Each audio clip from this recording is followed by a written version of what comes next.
হ্যাঁ বলছি শুনুন, আমার সাথে কিন্তু একজন থাকবে না, আরে থাকলে আপনার সুবিধাই হবে। সুন্দরবন সম্পর্কে হেভি ফান্ডা। না না না, উনি কিছু নেবেন না। হ্যাঁ আপনার এই নাম্বার হোয়াটসঅ্যাপ আছে? ঠিক আছে, তাহলে হোয়াটসঅ্যাপে আপনাকে প্রোগ্রামের ডিটেল আর রেটটা পাঠিয়ে দিচ্ছি। না না সমস্যা কিছু নেই, আমি তো নিচে থাকবো লজের সামনে। ও ভালো কথা, শোনাতে পারবেন তো?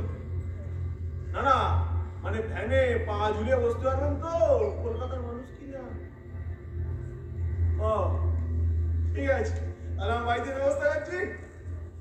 ওকে খুব যে ফটো ফটো দেখছি, ব্যাপারটা কি? এসব তো তুমি বুঝবে না মাদার ইন্ডিয়া, আমাকে কথা বেঁচে পেট চালাতে হবে, বুঝেছো? ও ভাগো মা, এ কি বলছো মা? চ্যানেল বুঝতে পার রাখো। আরে কি গো, তুমি মালা টালা দাও। রোজ পাল্টালে হয়, তো দেখার সময় আছে? আজ এত ভক্তি ভাব জাগলো, ব্যাপারটা কি? আরে শুটিং হবে গো, শুটিং। কলকাতা থেকে ডকুমেন্টারি ছবি করতে লোকজন আসছে এখানে। এরা যেসে পুলিশ নয়, যেখানে এসে লঞ্চের উপর বসে চিকেন পকোড়া খেয়ে ঢেকুর তুলে বাড়ি চলে যাবে। এরা এখানে আসছে সুন্দরবনের লক্ষ্য সংস্কৃতির উপর একটা ছবি করবে বলে। এদের দরকার বন বিবির পালা আর পুঁথি পাটের ছবি। এখন দেখো পালার দল আমার নিজের আছে, আমাদের এখানে শুটিংটা করে নেবো। আর পুঁথি তুমি যেমন পড়ো সেরকম পড়বে, ওরা ছবি তুলে নিয়ে চলে যাবে, ব্যাস। আরে আমি কেন?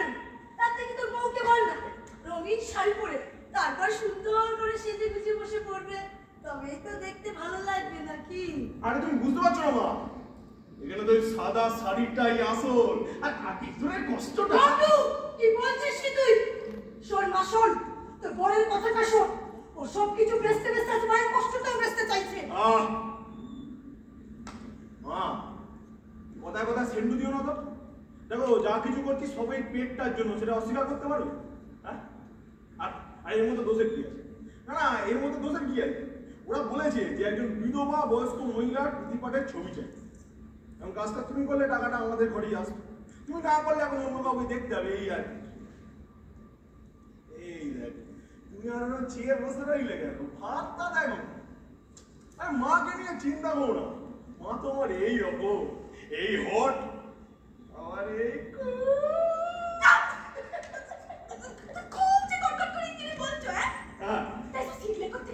আরে বাবা ভুলে যাচ্ছ, তোমার হাজবেন্ড এখানকার টুরিস্ট সেন্টারের গাইড। গাইড হলে এরকম বানানোর কথা বলতে হয়, মানে গুছিয়ে সুন্দর করে। আর তোমার ফরেনারদের সঙ্গে কথা বলতে হবে, সেখানে ইংলিশ না বললে চলবে। আর সব কথা শেষে বলতে হবে ওকে। হ্যাঁ আমি কিন্তু চেয়েছিলাম যে আরো লেখাপড়া শিখে চাকরি বাকরি কর। এই যে টুরিস্টগুলো আসে না মা, দুপুরবেলা ফট করে রোদ্দুরের মধ্যে লঞ্চের মধ্যে বসে ওই তাকিয়ে থেকে জঙ্গলটা ভাবে বাঘ ওদের সামনে এসে ল্যাজ নাড়ে। ওদের বাঘ দেখা আর আমার চাকরি পাওয়া দুটো আসাই একরকম। তাতে খারাপ কি আছি মা? নিজের বোন বিবির দল আর গাইডের রোজগার চলে যাচ্ছে। তা যাচ্ছে, কিন্তু আমার খুব ভয় হয়। তোর রকম সকম আমার ভালো লাগে না, তুই একটা বড্ড জোরে দৌড়াচ্ছিস। আরে পৃথিবীটাই তো এখন জোরে ঘুরছে গো মা, এই যে গোটা দুনিয়াটা চলে এসছে এখন এইখানটাই এর ভেতরে। এখানে তুমি যা খুশি লিখবে, দেখবে ঝাটাক সে তার উত্তর চলে আসবে।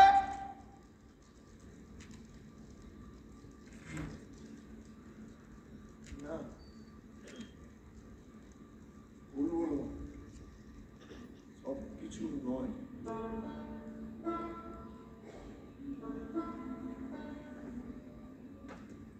এর মধ্যে অভাব শব্দটা লেখো, কোনো উত্তর আসবে না। কারণ এইসব যারা লেখে তারা সব ঠান্ডা কাঁচ ঘরে বসা ভদ্রলোক কিনা। আর এই অভাবের মধ্যে আমাকে বড় হতে হয়েছে। ছোটবেলা থেকে দেখে আসছি এলাকায় 1 হাঁটু করে কাদা। আমাদের স্কুলে যেতাম এখান থেকে 3 কিলোমিটার দূরে। বাবাকে তো দেখিনি, আশেপাশে বড়দেরকে দেখেছি এখান থেকে বাজার করতে যেত সেই বাসন্তী, তাও 20 কিলোমিটার দূরে, তাও অর্ধেক রাস্তা কাদা কিনে। এখন সেসব লোকগুলোকে দেখি পাড়ার ওই চায়ের দোকানটাতে ঘষা ঘষা কাঁচের চশমা পরে মাজা ভাঙা অবস্থায় বসে আছে, দেখে বোঝাই যায় না বেঁচে আছে না মরে গেছে। এরকম জীবনের কি দাম আছে বলো তো? কি বলছিস কি তুই? আমরা কি দোষ করেছিলাম মা? তুমি, বাবা, তাদের মা বাবা, তোমরা কি দোষ করেছিলে? তোমরা কি দোষ করেছিলে জানো?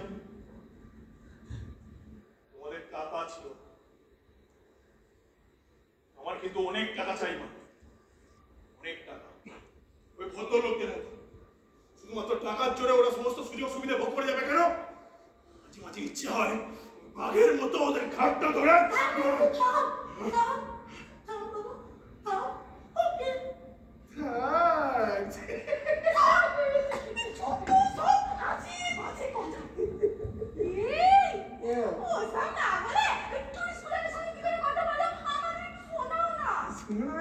কিসে শুনবি? বাংলায় না ইংরাজিতে? বলো। বাংলাতেই বলুক। ওকে, নমস্কার। আমি নস্কো, মন্টু নস্কো, এই সুন্দরবনের একজন নেচার গাইড। আমার বাড়ি ঝড়খালির 4 নম্বরে। আমার ডিউটি জলে জঙ্গলে সারাদিন সারা বছর। এই যে দেখছেন সুন্দরবন, এখানকার 95% মানুষেরা কিন্তু মাছ কাঁকড়ার উপর নির্ভরশীল। এখানে আপনারা দেখবেন প্রচুর নৌকো, মানে কেউ যাচ্ছে মাছ ধরতে, কেউ যাচ্ছে জঙ্গলে কাঠ কাটতে, কিংবা কেউ মধু সংগ্রহ করতে। তার মানে বুঝতে হবে এখানকার মানুষজন কত অনুন্নত অবস্থায় আছে, কিন্তু সকলে একসাথে আছে। মানে মানুষ, কুমির, বাঘ, হরিণ সবাই একসাথে। আমাদের এই সুন্দরবন হলো ইউনেস্কোর ওয়ার্ল্ড হেরিটেজ সাইট। এখানে 69 প্রজাতির 84 রকমের ম্যানগ্রোভ দেখা যায়। কিন্তু এইসব গাছ কেউ লাগায়নি, প্রকৃতি নিজে নিজেই সৃষ্টি বানিয়েছে। আর এই যে দেখছেন বঙ্গোপসাগর, এখান থেকে আসা ঝড় ঝঞ্ঝা থেকেও আমাদেরকে রক্ষা করে এই সুন্দরবন।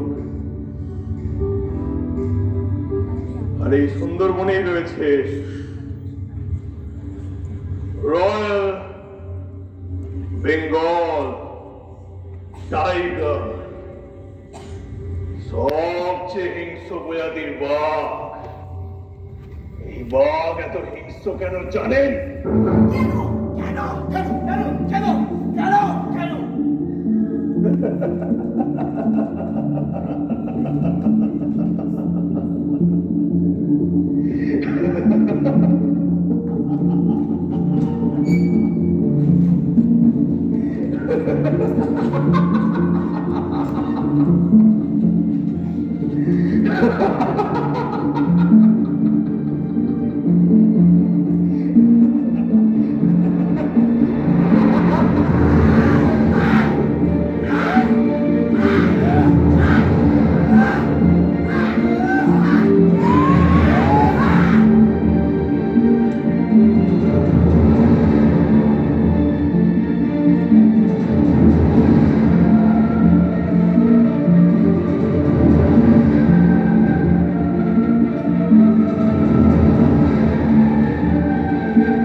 সিন্ধু মণ্ডল, বয়স ৬৬। আমাকে যেখানে বাঘে ধরেছিল সেই জায়গাটার নাম হলো ছত্রখালী দেবন দাসের খাল। একসঙ্গে আমাদের ৬খানা নৌকো যাতায়াত করত, মোট ২০ জন মতন যেতাম। আমাদের লবণাক্ত জমি, সরকারের দেওয়া ৯.৫ বিঘে জমিতে